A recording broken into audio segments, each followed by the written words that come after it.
নমস্কার, আমি শ্রী মিলন অধিকারী। দেখতে থাকুন শ্রী মিলন অধিকারীর নানান রকম প্রোগ্রাম, নানান রকম ইউটিউব চ্যানেলে প্রত্যেক দিন আপনাদের ভালোর জন্য নানানভাবে আমি টোটকা ছেড়ে থাকি এবং আপনারা করে আমাকে যে ফোন করেন আপনাদেরকে ধন্যবাদ জানাই।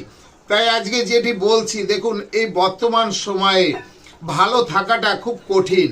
এই ভালো থাকতে গেলে আপনার কারুর না কারুর সাপোর্ট কিংবা কাউকে না কাউকে আপনার বিশ্বাস করতেই হবে। আপনি কিছুর না কিছুর ওপরে ভরসা আপনার করতে হবে। তাই এই কিছুর ওপরে ভরসা করতে গেলে আপনি কি করবেন? দেখুন, অনেক সময় দেখা যায় যে আমাদের চলার পথে কিংবা আমাদের ঘরেতে এমন কিছু বস্তু থেকে থাকে যার দ্বারা আমাদের ক্ষতি হয় এবং উন্নতি হয়। তা আমরা হয়তো জানি না সেগুলো, তাই বলি যে একটু জেনে নিন। দেখুন, আমাদের ঘরে, আমরা যখন ঘরে বসবাস করি, অনেক এনার্জি অর্থাৎ নেগেটিভ এনার্জি প্রবেশ করে বসে আমাদের উপরে, সেটা প্রভাব বিস্তার করে।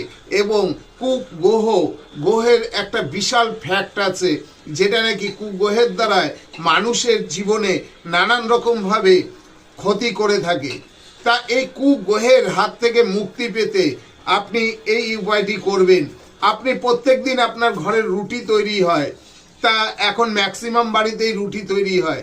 তা আপনি এক এক দিন রুটিতে এক একটা জিনিস মিশিয়ে যদি আপনি সবাই মিলে সেটাকে খান, তাহলে আপনার ঘরে যতগুলো মেম্বার থাকুক না কেন প্রত্যেকটি মেম্বার ভালো থাকবে। আপনি কি করবেন? রবিবারে যখন আপনার রুটিটি হবে, রুটিতে একটুখানি লঙ্কার গুঁড়ো মিশিয়ে দিন, দিয়ে ওই রুটিটি সবাইকে দিন। সোমবারে আপনি কি করবেন? সোমবারে একটু দুধ মিশিয়ে আপনি রুটিটি করুন। মঙ্গলবারে কি করবেন? মঙ্গলবারে আপনি একটু গোলাপ জল দিয়ে দিন, গোলাপ জল কিংবা আপনি লঙ্কার গুঁড়োও দিতে পারেন। বুধবারে কি করবেন? বুধবারে কোনো সবুজ জাতীয় জিনিস দিয়ে রুটিটি করুন। বৃহস্পতিবারে আপনি একটু হলুদ মিশিয়ে রুটি করুন। শুক্রবারে আপনি একটু দই মিশিয়ে রুটিটি করুন। শনিবারে আপনি ওর মধ্যে একটু কালো তিল দিয়ে আপনি রুটি করুন। এইভাবে যদি আপনি করে সবাইকে দিতে পারেন, দেখবেন আপনার ঘরে যেরকম নেগেটিভ এনার্জি প্রবেশ করবে না, তেমনি আপনার ঘরের যত মেম্বার আছে সেই মেম্বারদের কুপ্রভাবটা, এই নবগ্রহের যে কুপ্রভাব, সেই প্রভাবটা লাগবে না।